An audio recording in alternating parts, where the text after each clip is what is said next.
புருஷ சுக்தம் பிராமணோ அஸ்ய என்ற மந்திரத்தின் இறுதியில் வரும் அஜாயத்த என்ற சொல்லின் பொருள் என்ன? சில இடங்களில் பிறந்தது தோன்றியது என்று அர்த்தம் கூறினார்கள். ஆனால் நீங்கள் முன்பு குறிப்பிட்ட அடிப்படையில் உருவமில்லாத இறைவனுக்கு அங்கம் இல்லை, எனவே அவனிடமிருந்து பிறக்க முடியாது. அப்படி என்றால் வேறு என்ன பொருளை அஜாயத்த என்ற சொல் குறிக்கிறது? ரொம்ப ரொம்ப அருமையான கேள்வி. ரொம்ப ஆழ்ந்து இவர் இந்த நண்பர் கேட்குற கேள்வி எல்லாமே ரொம்ப ஆழ்ந்த அர்த்தத்தோடு இருக்கும். ரொம்ப ரொம்ப அருமையான கேள்வி. இங்கே பாருங்க, அஜாயத்தனா உட்பன் பிறப்பு, அதோடைய அர்த்தத்தில் தான் வேதத்தில் வரும். அஜாயத்த பதபியாம் சூத்ரோ அஜாயத்த. இந்த மந்திரத்திலே ஒரு பிராமணோ அஸ்ய முகம் ஆசீத் பாஹுராஜன்ய கிருத்தः உருததஸ்ய யத்வைஷ்யः பதபயாங் சூத்ரோ அஜாயத. பதபயாம் சூத்ரோ அஜாயத. பதபயாம்னா பாதத்திலிருந்து சூத்திரன் உருவாகினான் அப்படின்னு வேதம் தெரியாதவர்கள் இதோட பொருள் அப்படி சொல்லுவாங்க. பாதத்திலிருந்து, இறைவனுடைய பாதத்திலிருந்து சூத்திரன் உருவாகினான். பாதமற்ற இறைவனுக்கு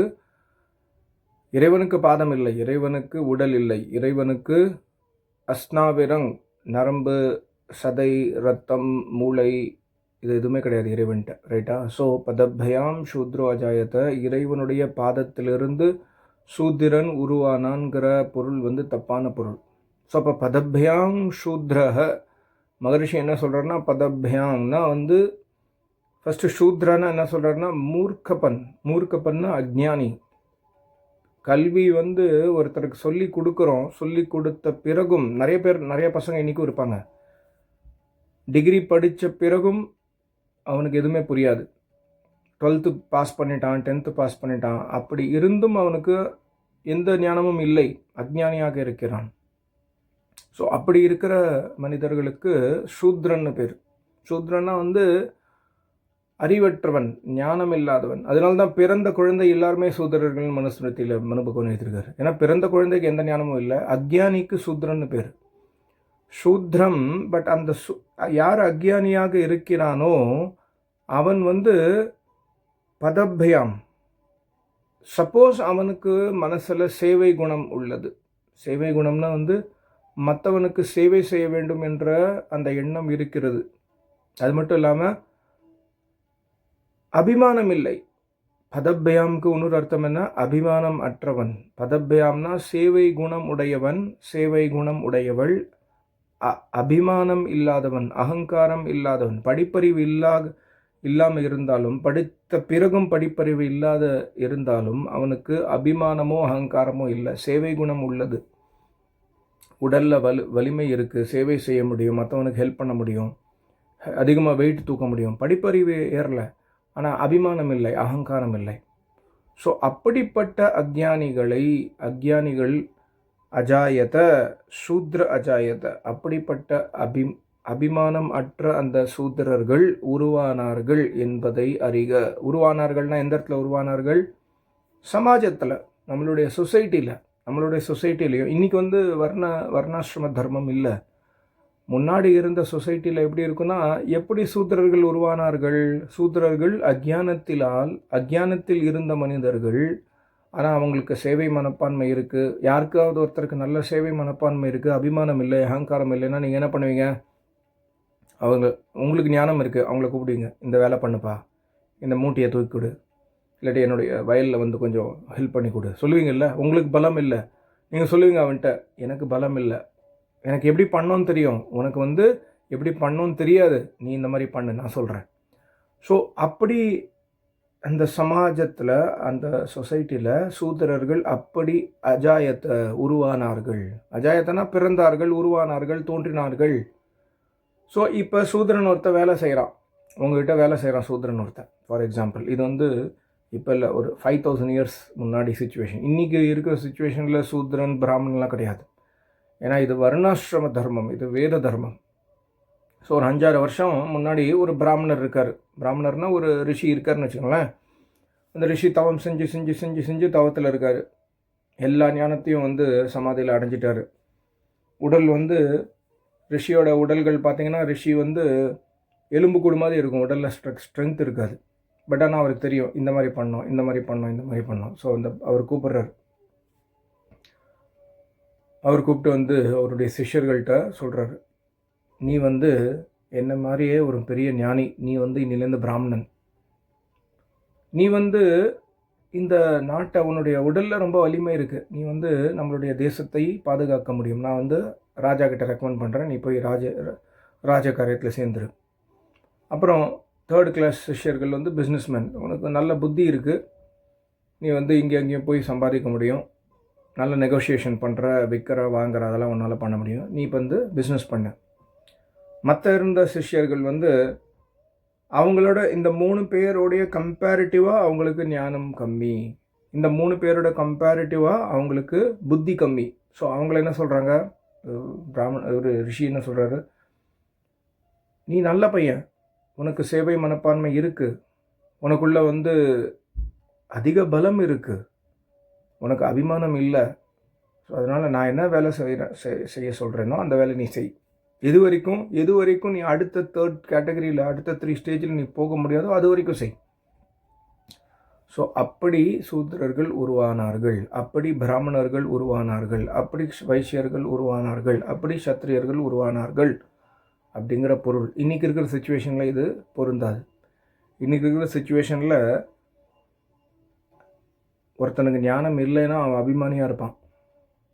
முட்டாளாக ஒருத்தன் இருக்கான்னு வச்சுக்கல, முட்டாளாக இருந்தாலும் பயங்கர அபிமானியாக இருப்பான். முட்டாளாக இருந்தாலும் அவனுக்கு சேவை குணம் இருக்காது, ஸோ அவன் சூத்திரன் கிடையாது. இந்த கேட்டகரிக்குள்ளேயே வர முடியாது அவன்.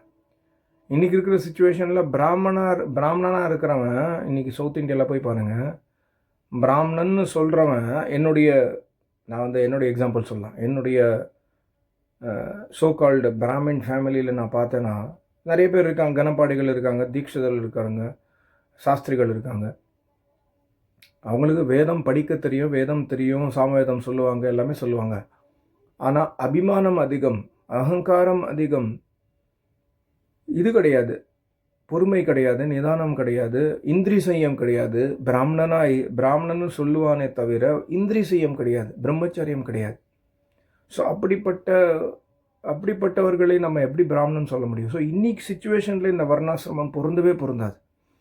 இந்த வர்ணாசிரமம் எப்போ பொருந்தும்னா, எப்போ குருகுலம் இருக்கோ, எப்போ ஒரு ரிஷி இருக்காரோ, எப்போ ரிஷிக்கிட்ட சின்ன சின்ன பசங்க 6 வயசில் 8 வயசில் போய் பசங்க பொண்ணுங்க போய் சேர்ந்து படிக்கிறாங்களோ, அந்த மாதிரி ஒரு குருகுலம் இருக்கும்பொழுது, நாடு முழுக்க குருகுலம் இருந்தால், நாடு முழுக்க வேத ஞானம் இருந்தால், அப்போ இந்த மந்திரம், இந்த சிச்சுவேஷன் பாசிபிள். இல்லாட்டி நம்ம வந்து இன்றைக்கி என்ன பண்ணுற, கேஸ்ட் சிஸ்டம், மாமிசம் சாப்பிட்றவன், எஸ்சி எஸ்டி,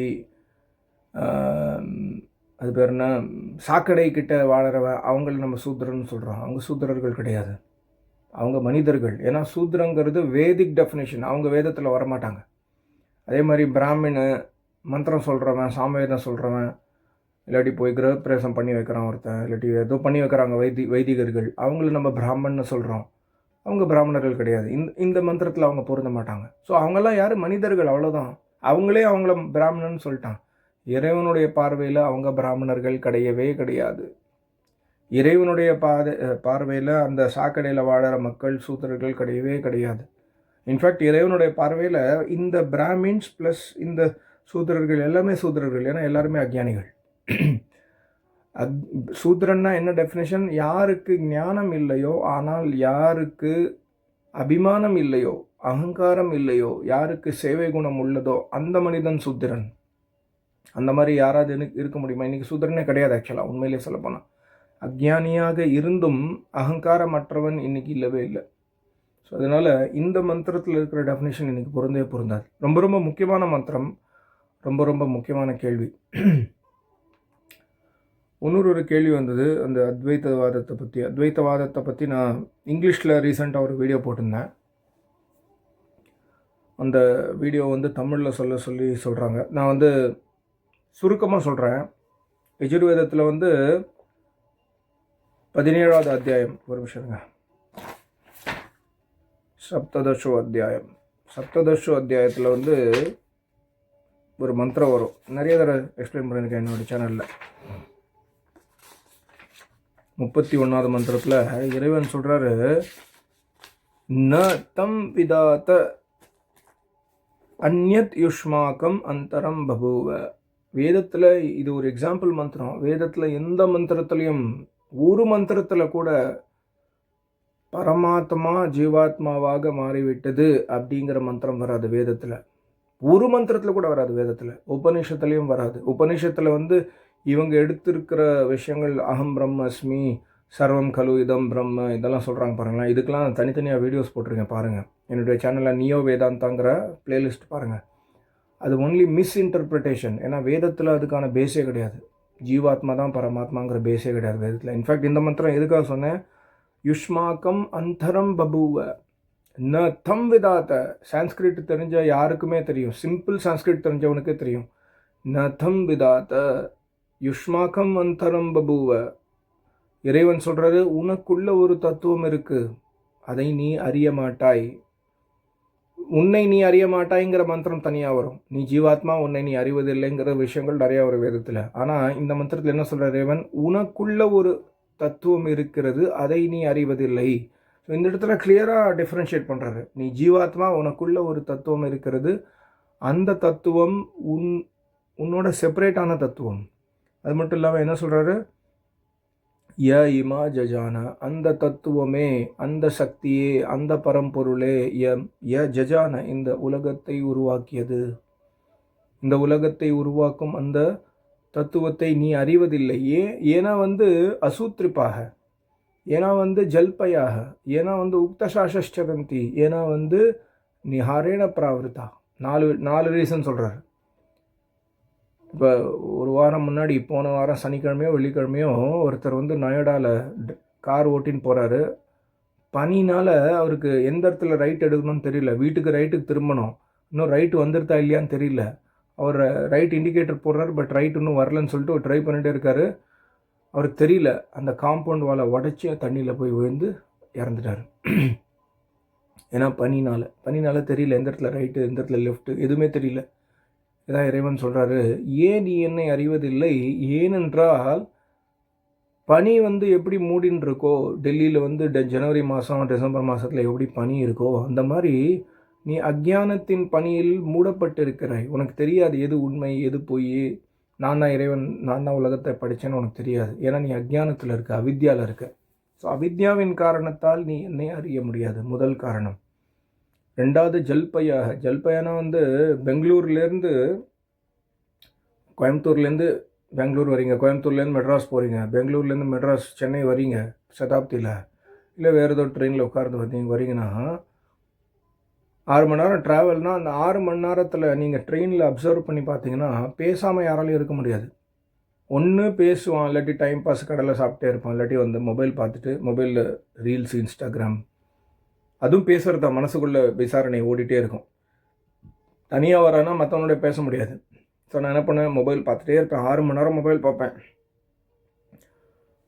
இதுதான் ஜல்பய குணம். ஜல்பய குணம்னா பேசுறது, பேசிகிட்டே இருக்கிறது. வெளியே நமக்கு பக்கத்தில் யாராவது இருந்தால் பேசிகிட்டே வரும், இல்லாட்டி தூங்குவோம். ஒன்று தூங்குவோம் இல்லை பேசுவோம், இல்லை தூங்குவோம் இல்லை பேசுவோம், தூங்குவோம் இல்லாட்டி மொபைல் பார்ப்போம், தூங்குவோம் இல்லாட்டி எதாவது சாப்பிடுவோம். இது பேர் தான் ஜல்பய குணம். இந்த மாதிரி குணத்தினால என்ன ஆகுனா, உனக்குள்ள நான் பேசுகிறேன், இறைவன் நான் உனக்குள்ளே இருக்கேங்கிற விஷயமே நீ உணர்றதில்லை. ஏன்னா பேசுகிறதுக்கு ரொம்ப ஜாஸ்தி சக்தி தேவை. முதல்ல யோசிக்கணும் என்ன பேசணுங்கிறது, அப்புறம் அதை வாயால் பேசணும். ஸோ நம்ம பேசும்பொழுது நம்மை மறந்து விடுவோம், இறைவனை மறந்து விடும். இது நமக்குள்ளே இருக்கிற அந்த இறை சக்தி நமக்கு தெரியாது. ஸோ இறை சக்தியை நம்ம உணர வேண்டும் என்றால் யோகச்சித்த விருத்தி நிரோதம். அதனால தான் சொல்கிறாரு, கம்ப்ளீட்டாக சைலண்ட் ஆகணும். மனசுக்குள்ளே எந்த ஒரு திங்கிங்கும் வரக்கூடாது. சரி, யாராவது ஒருத்தர் உங்கள்கிட்ட பேசுகிறாருன்னா பேசுங்க, அதில் தப்பு கிடையாது. ஸோ ஜல்பையா, அதிகமாக பேசுகிறவங்களுக்கு இறைவன் கிடைக்க மாட்டார், பேசிகிட்டே இருக்கிறவங்களுக்கு இறைவன் கிடைக்க மாட்டார். அப்புறம் உக்தசாஷரந்தி, எதை நம்ம பிரசன்ஷானா எதை நாம் ஸ்துதிக்கிறோம் என்று இன்னைக்கு இந்த உலகத்தை ஸ்துதிக்கிறோம். எவ்வளோ சூப்பர் காரு, எவ்வளோ சூப்பராக வீடு கட்டிருக்கான் பாரு, எவ்வளோ சூப்பரான டெக்னிக் பாரு, எல்லாம் super super super super super super super. உலகத்தை சூப்பர் சூப்பர்னு சொல்லிகிட்டே இருக்கோம். படைப்பை சூப்பர்ன்றோம், படைத்தவரை மறந்துட்டோம். படைப்பில் உருவாகிற mobile phone, artificial intelligent, robotic, AC, fridge, car, fan, அந்த பொண்ணு எவ்வளோ சூப்பராக இருக்கா பாரு, அவ்வளோ மாதிரி ஒரு பொண்ணை நான் கல்யாணம் பண்ணிக்கணும். அவ எனக்கு பொண்டாட்டியாக வரணும். அந்த பெண்ணுடைய அழகை வந்து ரசிக்கிறது. Super super super. இது பேர் தான் உக்தசாஷரந்தி. அப்புறம் அசுத்திருப்பாக, எனக்கு கிடைச்சா போதும், பிராண போஷக், எனக்கு நான் உயிரோடு வாழ வேண்டும், மற்றவன் என்ன ஆனால் எனக்கு கவலை இல்லை, எனக்கு தேவை செல்ஃபிஷாக இருக்கிறது அசுத்திருப்பாக.